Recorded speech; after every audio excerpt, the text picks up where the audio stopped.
Hi, everyone. This is Dr. Edwards, and this is our first Journal Club meeting. I'm super excited that all of you are here. So this format will basically, it's basically a 20-20-20. So 20 minutes will be spent presenting an article that was assigned that week to a person. And then 20 minutes after that will be used to digest that article, to ask questions. And then 20 minutes will be used to think about additional ideas that or additional research ideas or additional ways that people in the social media industry can use what we read in the article in their everyday work or even in the future.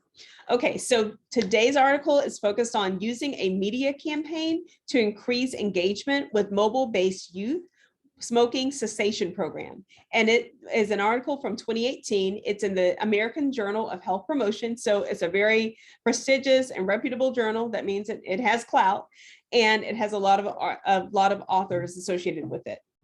So the purpose of this study was that they wanted to describe the impact of the National Cancer Institute's promotion of its youth smoking cessation program, which is called Smoke Free Teen.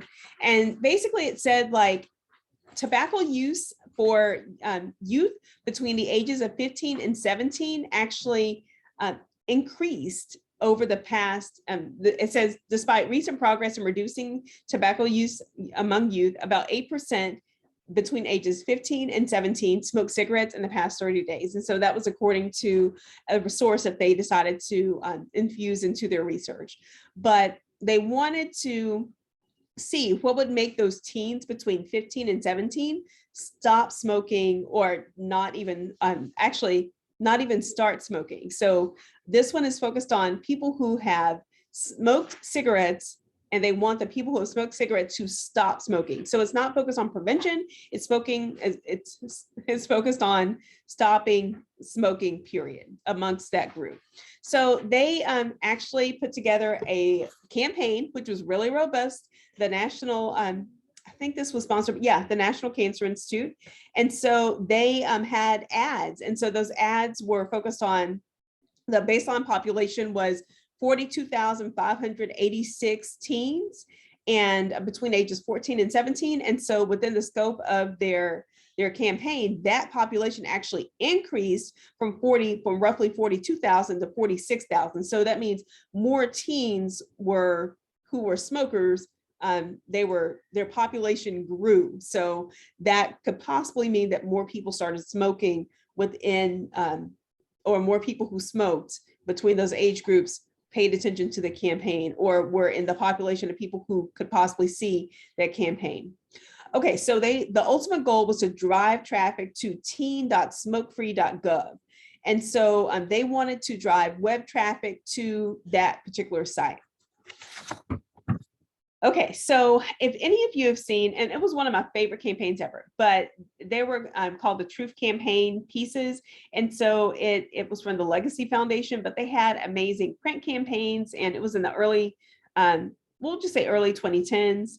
And they also had some very good radio campaigns and social media campaigns. But I loved the Truth campaign because it really focused on stopping smoking, and this is what it does, and lots of good stuff. So if you have a free moment, go and check out the Truth campaign regarding smoking. So it did want to focus on teens on social media and reaching them where they are. So they looked at social media, they looked at radio, they also incorporated like Hulu ads and other like radio and TV ads, but they wanted to reach teens where they were. So a study reported that 84% of teens reported receiving health information online during their lifetime. Go figure, you're going to be exposed to that. But this campaign actually used what was called a campaign logic model. So that basically meant that they wanted to target or to focus on teen smokers. They wanted to get them to actively seek information on smoking cessation and to become aware of the Smoke Free Teen program and to make use of the program and then quit smoking. So they wanted to place ads or campaign ads to ultimately get them to go to that smoke-free. Let me see, it was teen.smokefree.gov, but they focused on video, music, and social networking sites. And so they focused on video such as Hulu, YouTube, and the CW. Also, they focused on online radio ads on Pandora and Spotify, banner ads on the Google Display Network, which is both website and mobile ads. So whether they're looking on a computer or on their phone, on Yahoo, YouTube, Hulu, Pandora, Spotify, and the CW. And then they also had Quit Start banner ads across the Apple iAd network. And then they had social media ads on Facebook and Twitter. So they had 5 particular ways that they wanted to reach these teens. One thing I really wanted to highlight is under the campaign messaging piece. And as you talk about your article, one thing I want you to do is you can talk about it, and like I printed everything out, but you can talk about it, and then you can actually you can share the page, or you can share the actual article on your on the screen on Zoom. So this is the campaign messaging piece, and let's see, there it is. Okay, it focused on the health belief model, and I thought this was really, really neat because we can use this a little bit later, but health belief model. And so it says the key constructs of this model are, there are 3 of them, benefit, barrier, and cues to action. So the benefits of stopping, smoking, the barriers that are keeping people from smoking, and what you need to do in order to take action now. So benefit, barrier, cues to action. So that was one thing that I really liked about this paper, was that it adopted this model that was super simple, but it works. Okay, so I want you to also look at the theme. It was life can be tough, smoking won't change that. Make sure you have what it takes to quit smoking. And so again, that was focused on teens between the ages of 14 and 17. Two formulas that they utilize, and these are utilized throughout the industry, but basically they looked at click-through rates, or CTRs, and they also looked at the cost per click, which are CPCs. So the click-through rate is the number of clicks over the number of exposures. So number of clicks divided by the number of exposures. And so if you have the number, so say, and you'll see that in a few moments, but you can really, really dive down to if the number of people who clicked the ad to the number of people who saw the ad. And that's very important. So you can see it and not necessarily click it. So if you have a high click-through rate, that basically means that they saw it and they wanted to click to find out more information. But if you have a low click-through rate, that means they saw it and they're like, maybe this isn't for me. I like smoking. So no, I don't, but maybe they're thinking that. Okay, the cost per click is something that I'm very interested in because I'm interested in the best bang for my buck as an ad buyer. And so that basically means cost per clicks, or CPC, means the number of clicks, or the money spent divided by the number of clicks. So basically you have the number of clicks. So say if it's like 10,000 clicks and you spent, $1,000, then you are dividing the money spent by the number of clicks. And so the cost per click, you want that to be low as well, but also to have a high click-through rate. So the number of clicks is very, very important, no matter which formula you're looking at. Okay, so now let's go to the results, which was quite interesting. So the campaign basically said that and this is how they measured everything. And I want you guys to really pay attention to this because it's all about, you can have the best content, but if no one's seeing it, it's not really reaching its intended goal. But they basically broke this down into several different areas regarding the results. So they had the smoke-free text signups and the Quit Start app downloads increased by 1,334% and 2,120% respectively. So that basically means that they had so many people download those apps or sign up for the smoke-free text. And I'm looking for that on the paper. There we are. It's right here. Then also they had the Facebook audience grew from 558 followers to before the campaign to 27,257 followers. So that is quite, significant when it comes to Facebook. Then which was an increase of 4,785, which if you have a campaign that you're working on for a company, then they're wanting to see how much return did we get on our investment. We gave you money for these campaigns. How much did we get back, or how many people bought this product, or how many people clicked or liked our page. So those are very important to be able to tell the people you're working with about the effectiveness of your campaign. And then also the Twitter audience grew from 1,515 followers to 3,227 followers, which is an increase of 113%, which is still good. Now with the ad impressions, that was quite interesting. So it earned 122.6 million ad impressions and drove 395,929 people to click that ad. So they only thought that they would receive around 109,000 clicks, but it actually received almost two times that. So it's important to know what's working and what doesn't work, because when you start to do this again for future campaigns, then you can basically minimize the things that do not work and maximize the things that do work. Okay, so let's look at the breakdown on the budget. One thing I really want you to pay attention to is it says, oh, well, I can't highlight the whole thing, but social media, it says the budget was only 8.3%, but they received 47 million exposures. So the cost per exposure was 0.001 cents. So it's less than 1 cent. So it's roughly you're getting more bang for your buck, actually getting people to be exposed to the ad. But when it comes to the click-through rate, so you want them to see it and to click it to get more information. So for clicks, the thing that actually received more clicks than anything else was the online video. So remember, that was Hulu, YouTube, and the CW. And YouTube, let me make sure. There we are. Yeah, YouTube actually received more clicks than Hulu and the CW. And but with Hulu, it was 16,000 clicks, and with YouTube, it was 105,000, and the CW not so much. So if I were them, I wouldn't do the CW again.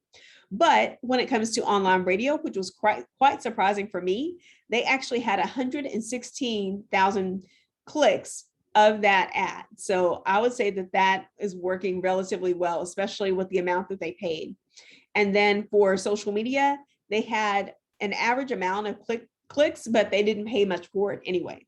So if you're looking at the cost per, or the click-through rate, the click-through rate for online radio, as well as the banner ads, that resulted in more clicks.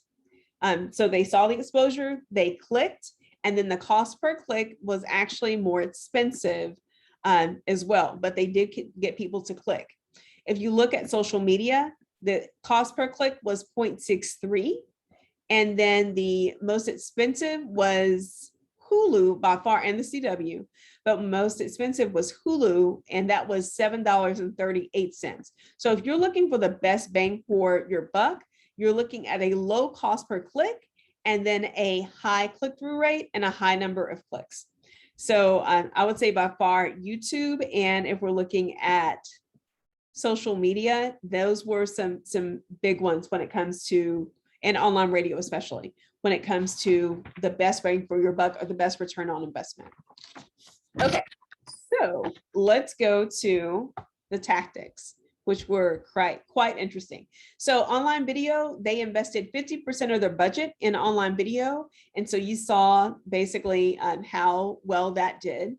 10% of their budget was on online radio. So it says that Pandora ads ran only on mobile devices, and Spotify ads only ran on desktop devices. So that might contribute to how effective that tactic was.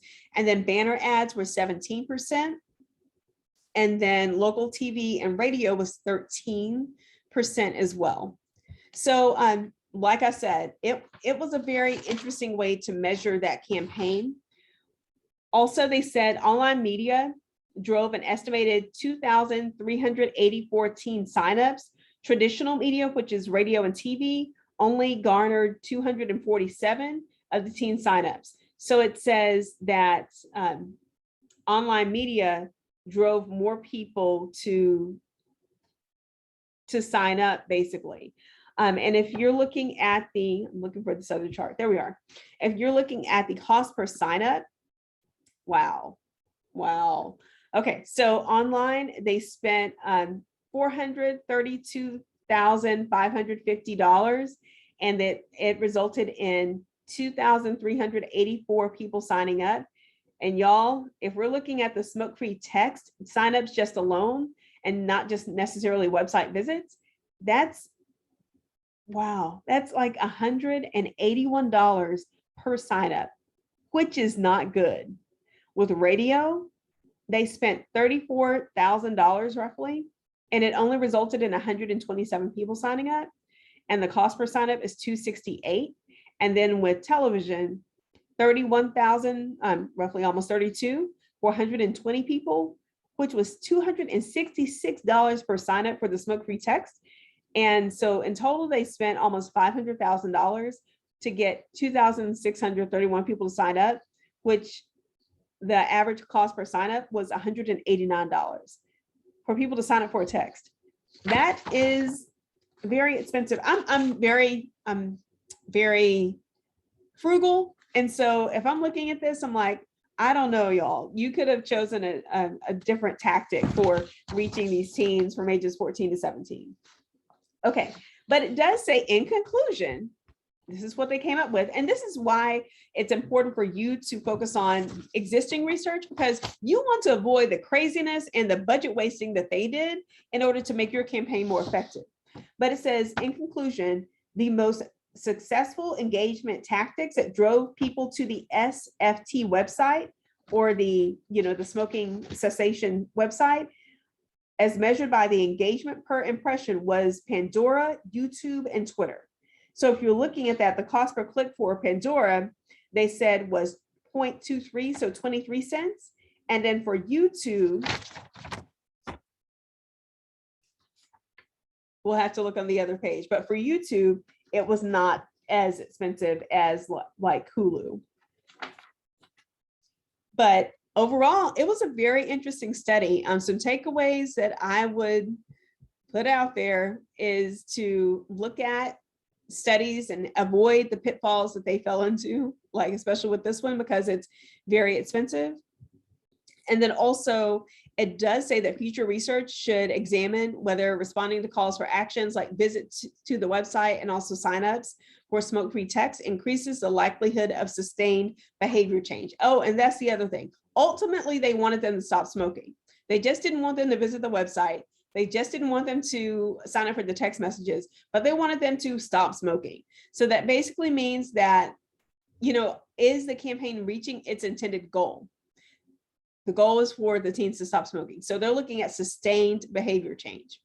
And then they also said that second, traditional social media tactics may have a greater impact, or traditional media tactics may have a greater impact on attitude and awareness shifts and then measurable through the confines of this campaign. So it says although online tactics proved more cost-effective and engaging, there may be still a role for television and radio at the local level. So that's interesting, because maybe the parents or grandparents or friends or people at their churches or in their community could hear it. And then if they see them out smoking, they could remind them, hey, you heard what they said on the radio. So that would also help as well. But yeah, very, very interesting. And it says, despite these limitations, the evidence shows that a paid media campaign used to promote smoking cessation program resources is an integral component of a comprehensive youth cessation intervention program. But again, we don't know if it works, but it did reach the campaign's goal, which was to get people to visit the website and to sign up for the text. Okay, so at this point, we would stop and you guys would talk about what I presented. You could do this in groups. I would encourage you to do this in groups. This was a lot to digest for one person, especially not being my research. So I would suggest that you guys do this in groups, and then a group of two. And then I would also suggest that you print your paper out. I would suggest showing the paper, especially the charts, and then encouraging people to take notes would be a good thing as well. And at this point, after the initial 20 minutes of the presentation, then we would talk about what we heard for a good 20 minutes. And then at the end, we would talk about what this looks like for potential future research, or what this looks like for, like, say, if we wanted people to stop drinking, or we wanted people to stop vaping, or, you know, whatever health behavior you think could be applied to this research, we would talk about that as well. All right, guys. So thank you for joining. And if you have any questions, please send a message to me on Canvas, or if you are not at Tarleton State, just send me a message or an email at jtedwards@tarleton, TARLETON.edu. All right, guys. Bye, y'all. Have a good day.